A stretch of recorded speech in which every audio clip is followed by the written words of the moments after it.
একটা বাস ক্লিনার হয়ে তুই আমাকে হক করিস? আর তুই আমার নাম কি করে জানিস?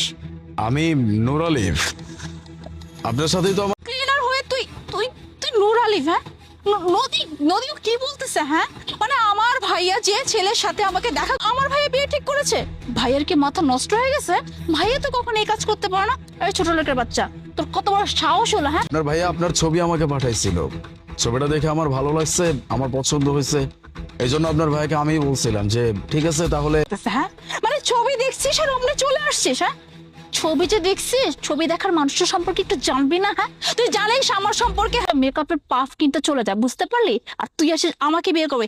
আর নদী জাস্ট আমি এটাই বুঝতে পারতেছি না, আমার ভাইয়া কোথায় পাঠাইছে এরকম একটা দেখতে শুনতে? ভাই এত রিচ, যাই কোন রকমে একটু বিয়েটা সেরে ফেলি। কি ভাবছিস কি সম্পর্ক করে তুই অনেক বড় উপরে উঠে যাবে? হ্যাঁ, তোর এত একটা মানুষের টাকা দিয়ে কি তার যোগ্যতা মাপা যায়? আপনার সাথে আমার সামনে বিয়ে হবে, আমি যদি আপনার সাথে কথাবার্তা না বলি তাহলে আমরা একসাথে বসবো, আমরা কথা বলবো, আমরা জানবো একজন আরেকজনকে, আমরা চিনবো একজন আরেকজনকে। কি বললি তুই? হ্যাঁ, বসবো? বিয়ে বিয়ে তো দূরের কথা, তোর সাথে তো আমি বসে এক কাপ চা পর্যন্ত খাবো না। হ্যাঁ, আসছে আবার বসে কথা বলবো। আরেকজনের বিপদে আপদে সুখে দুঃখে কষ্টে সাথে থাকবে, পাশে থাকবে। আমি চেষ্টা করছি আর ভালো বাড়ি থাকুক, গাড়ি থাকুক, সবকিছু থাকুক। কে চায় যে গরিব হয়ে সারা জীবন চলতে? কে চায় গরিব হয়ে মরতে? আগে আমারও ভালো অবস্থান আসতে পারে, আমারও একটা ভালো দিন আসতে পারে। আপনি আমার সাথে এভাবে কথা বললে কিভাবে হবে? আপনার সাথে আমি আজকে প্রথম দেখা করছি, কি মানুষ না? এই ছোট লোকের বাচ্চা, হ্যাঁ, তোর আবার মান আবার সম্মান আছে নাকি? হ্যাঁ, আরে তোদের তো মান সম্মানই না, অপমান তো। শোন, আমার ভাইয়া যে ছেলের সাথে বিয়ে ঠিক করেছে তার নামও নূর আলিফ, কিন্তু সে বিজনেসম্যান, তোর মতো বাস ক্লিনার না। আসছে আমার মধ্যে কোনো ভালো কোয়ালিটি দেখেছে, তাই না? তুই প্লিজ ওনার সাথে একটু বসে কথা বল। এমনও তো হতে পারে যে ওনাকে তোর ভালো লেগে গেল, এমনও হতে পারে বিয়েটাও হয়ে গেল। বিয়ে করবো। হ্যাঁ, শোন, আমি তোর মতো খ্যাত না, ঠিক আছে? তোকে তো সারা জীবন আমি আপডেট করতে পারলাম না, স্মার্ট করতে পারলাম না, খ্যাতি রয়ে গেলি। এখন তুই কি চাস? কিভাবে করলো আমি এটাই বুঝতে পারতেছি না। ওনা প্লিজ তুই ওনার সাথে একটু বসে কথা বল না, এইভাবে কেন কথা বলছিস? আমার মনে হচ্ছে উনি খুবই ভালো একজন মানুষ। তুই বিয়ে কর, একেবারে খাপে খাপ মিলে যাবে, দুইটাই থার্ড ক্লাস। শোন, আমি এখানে আর কথা বলতে চাই না, আমি এক্ষুনি ভাইকে কল করবো, ভাইকে কল করে। কথা নাই। আচ্ছা, হ্যাঁ, তাই নাকি? একেবারে দুইটার সাথে খুব ভালোই মানিয়েছে, দুইটাই তো খ্যাত। থার্ড, এর থেকে বেশি কিছু করতে পারবে না, কারণ মূরতি আছে টঙের দোকান পর্যন্ত। আর তুই ওর সাথে যাবি ডেট করতে? আরে যা না, ভাগ্য জয়টা পেয়ে গেছিস। মেনে নেন, আমি এতক্ষণ পর্যন্ত যা বলছি আমি এইটাই, আমার কিচ্ছু নাই, আমি সাদা বানাইতে হবে।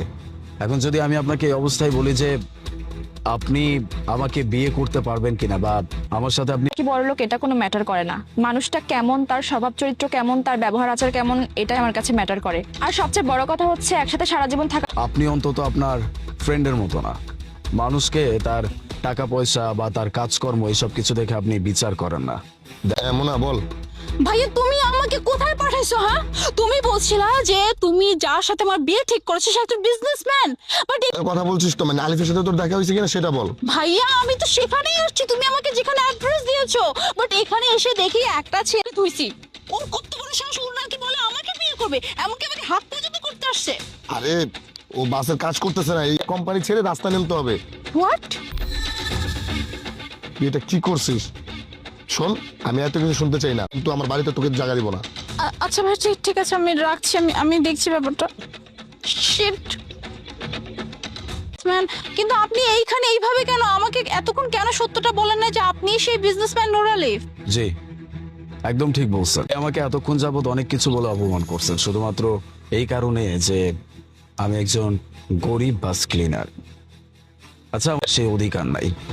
আপনারা কেন একটা মানুষকে তার কর্ম, তার টাকা, তার পোশাক, তার অবস্থান, এবার একটা মানুষের পরিচয় বহন করে তার আচরণ, তার মন মানসিকতা, তার মনুষ্যত্ববোধ, তার বিবেক। আপনি একটা মানুষের কর্ম দেখে তাকে এইভাবে বিচার করে যা ইচ্ছা তাই বলে অপমান করতেন না। আর আপনার ভাই যেহেতু আমাকে পছন্দ করেছিলেন, তারপরেও আপনি বুঝেন নাই। যাই হোক, আপনি বুঝেন না, এটাতে আপনার কোনো কিছু যায় না আসলেও আমার অনেক যায় আসছে। একটা মানুষ যখন আরেকটা মানুষকে বিয়ে করে বা একজন আরেকজনের সাথে আজীবন পার করার জন্য নিজেদের ভিতর একটা সম্পর্ক স্থাপন করে, আমি মানুষকে মানুষ মনে করি। আপনার মতো না যে টাকা দেখে মানুষের সম্মান আমি বিবেচনা করব। আমার এটা কেমন শিক্ষা? আপনি কি আপনার পরিবার থেকে এই শিক্ষাই পাইছেন? যাই হোক, আপনার সাথে এত কথা বাড়াইতে চাচ্ছি না। ভালো রাখতে পারবে, এমনকি আমার জীবন সুখে ভরায় দিতে পারবে, যেটা কিনা আপনার দ্বারা কখনো পসিবল না। সো চলে যেতে। বাট এখন তো আমি চিনে গেছি, প্লিজ আপনি আমার ব্যবহারে কষ্ট পাবেন না, আমাকে মাফ করে দিন। বলছি তো, আপনার সাথে একজন আরেকজনকে চেনার জন্য কথাবার্তা বলি। চলুন।